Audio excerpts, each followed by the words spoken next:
You are listening to the Why Smart Women podcast, the podcast that helps smart women work out why we repeatedly make the wrong decisions and how to make better ones. From relationships, career choices, finances, to faux fur jackets and kale smoothies. Every moment of every day, we're making decisions. Let's make them good ones.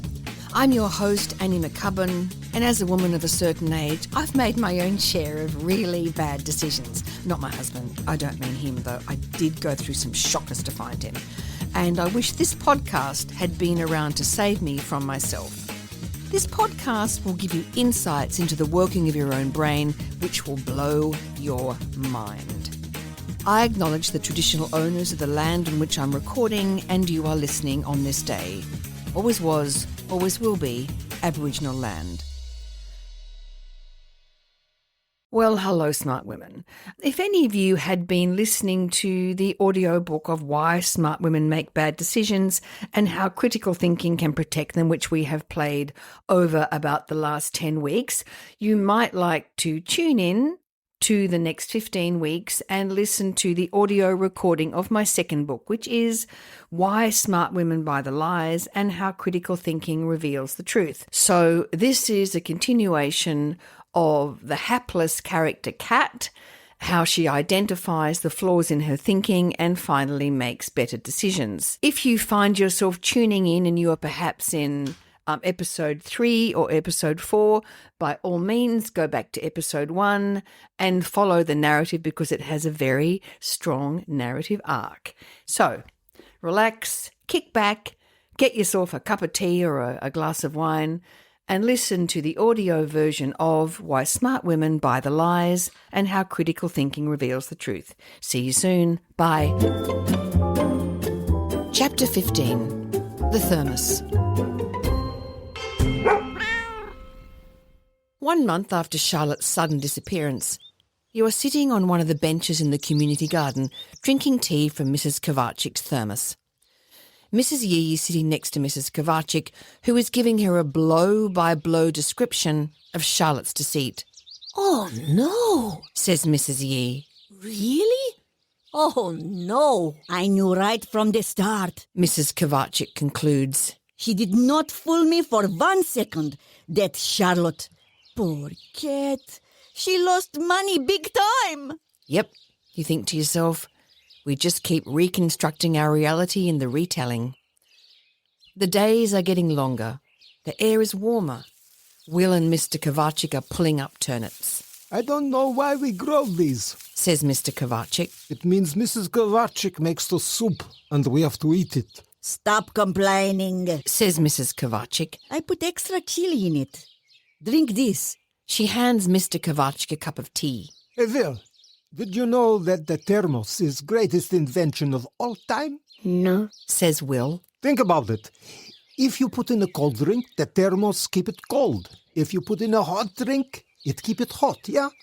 How does it know the difference? "Don't listen to the nonsense." "Look, Mrs. Kovačic, Amelia's still laying," says Willow. "It's still time for her to go in pot." Michael and Alec are constructing a tomato trellis. You can hear them murmuring to each other. "How are you feeling?" says Michael. Bit better. Says Alec. More stable. Medication's helping. Kids are at the local public school. Big financial relief. "Good," says Michael. I'm learning a bit more about what triggers me. And I've cut out the smokes. Says Alec. "Sounds like you're doing all the right things." Yep, so they tell me. Therapist reckons I'll be able to go back to air traffic. Can't imagine it myself. "In time. You know, I was terrified of snakes for a time." Were you? "Not really. Just trying to make you feel better." Well, you think to yourself, a big tick for Michael. "Hello, all." You turn around. Mrs. Hume is walking towards you with a tall woman in a stunning Camilla and Mark suit. Charlotte would be envious. The woman looks vaguely familiar. "Hello, Mrs. Yee. Hello, everyone. Could I ask you to join us?" Mrs. Hume leads the group to the fence line to the east of the allotment, facing the disused bowling club. "This is my good friend and business partner, Sansia Burridge." Mrs. Hume says. You recognise her from her Wikipedia page. "Hi, everyone," says Sansia. Sansia and I have started a foundation. We're going to develop this area, the garden and the clubhouse. To make it so more people can come here says Sansia. and enjoy it. And because you are my inspiration, I wanted you to know first. Mrs. Yee puts her hands on either side of her face. Oh, Mrs. Hume, he'd be so happy. Now, Willow, Mrs. Hume says. it's not big enough for horses, but we'll be able to do something with it. Willow throws her fists in the air. Yes, yes, not horses. But the autistic kids should start out on ponies. Or, if not art classes, we could have an orchard or a pond, though we should be careful in case the kids can't swim. Mrs. Kovacic looks confused. What does Mrs. Hume mean, Mickey? It's Michael, Mrs. Kovacic, and I think she's bought the land. Your phone dings with a text. Hi, Kat. Still job hunting? Good opportunity for you at my new company. Interested? Lydia. You text back. Only if demiurgic is a value. Her reply comes quickly. Of course it's not Kat. You remember Lydia has no sense of humour, and that's okay. You give a thumbs up. Coda. It is dusk. You are standing at your window holding a plastic stick in your hand. You look at it again. Turn it upside down, shake it a bit, and look at it again. The result is the same. You put it in your pocket. You've been standing in the same position for half an hour watching the street. You see him pull up in his car, locks it carefully and crosses the street. He looks up at the window. He's carrying a bunch of flowers. Porridge? Susan? He's home. Porridge runs to the door and crouches. Susan is indifferent. She sits on the counter licking her paw, watching for any movement you may make towards the fridge. The door opens. Porridge is euphoric. He puts his paws up on Michael's chest. Susan turns her back. Hey, buddy. Good to see you too. Hey, Hey, why are you standing in the dark? What are you waiting for, the milkman? no, you. Okay. He lowers Porridge's paws to the ground, walks over to the counter, puts down the flowers and scratches Susan behind her ears. She leans into his hand and meows towards the fridge. He raises his eyebrows at you. What's up? You produce the stick from your pocket, holding it between your thumb and forefinger. I did a test. Oh, you have COVID. He picks up Susan and takes a step backward. No, not COVID. He returns Susan to the counter. There is a deep silence. Really? Yep, really. The room takes on the quality of a macabre painting in the evening light. Everything looks soft and blurred. Michael doesn't move towards you. He doesn't smile. Perhaps he will leave you. He's only young. Perhaps too young. I guess that eliminates the low sperm count theory. Would you like me to call Charlotte and tell her? He moves towards you and smiles. Finally, Yes, please. he picks you up. I bought you flowers. Your favourites. He's remembered. Ranunculus. I'm going to buy a mini chicken t-shirt for the baby. He gently touches your forehead, runs his finger along the scar. I love you, Kat Mitchell.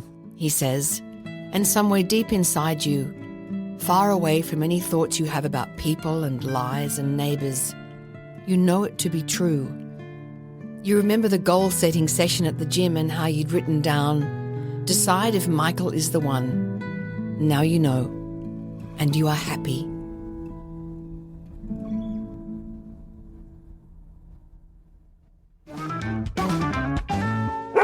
The Garden of Happiness. What makes us happy? Well, the research is in.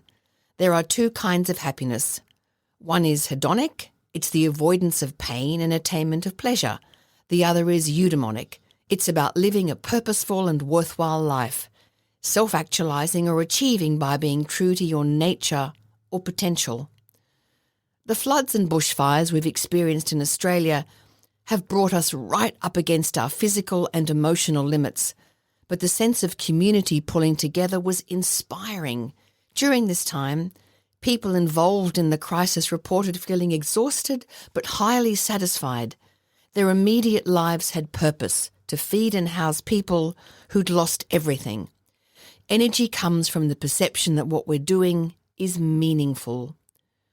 When free citizens make sacrifices for their country, community, culture or cause, the positive feeling that drives action is the eudaimonic kind of happiness.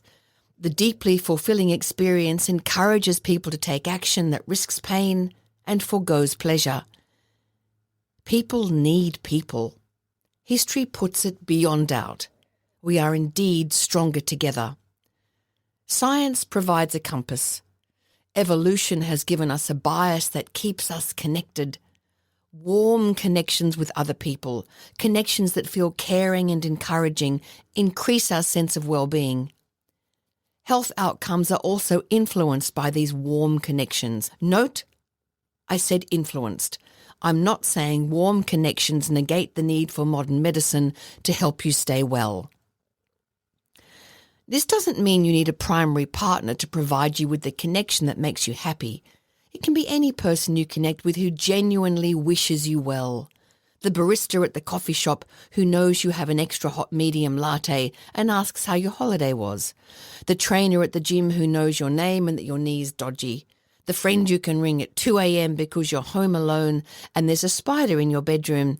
Okay, I've just realised why I may have lost a couple of friends along the way. The community garden is an excellent example of the strength of a collective working towards a common goal. An aligned group of individuals operating under the auspices of something bigger than themselves is incredibly powerful. Mr. Yi manages to haul Mr. Kovacic out of his depression by teaching him to plant sweet peas. The garden helps Mr. Kovacic bond with Will.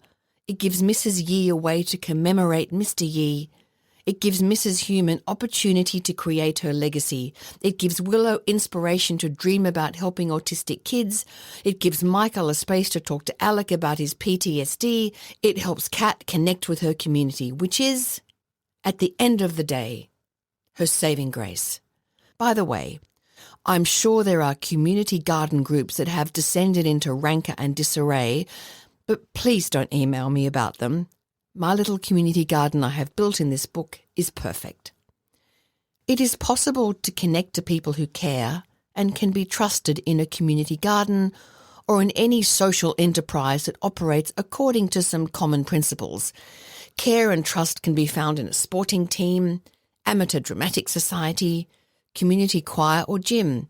It can be found in business, in an emergency response group, the leadership team and everyday work groups. It's about like-minded people coming together to serve a common and worthwhile purpose and hopefully have a cup of tea or glass of wine along the way. This book is about why we fall for lies.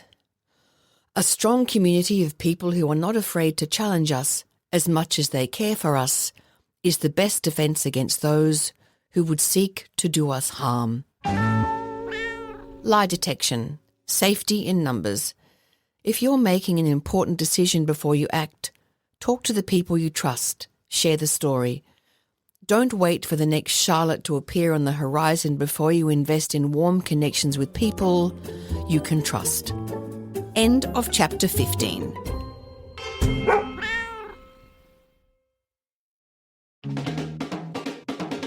Thanks for tuning into Why Smart Women with me, Annie McCubbin. I hope today's episode has ignited your curiosity and left you feeling inspired by my anti-motivational style. Join me next time as we continue to unravel the fascinating layers of our brains and develop ways to sort out the fact from the fiction and the over 6,000 thoughts we have in the course of every day. Remember, intelligence isn't enough.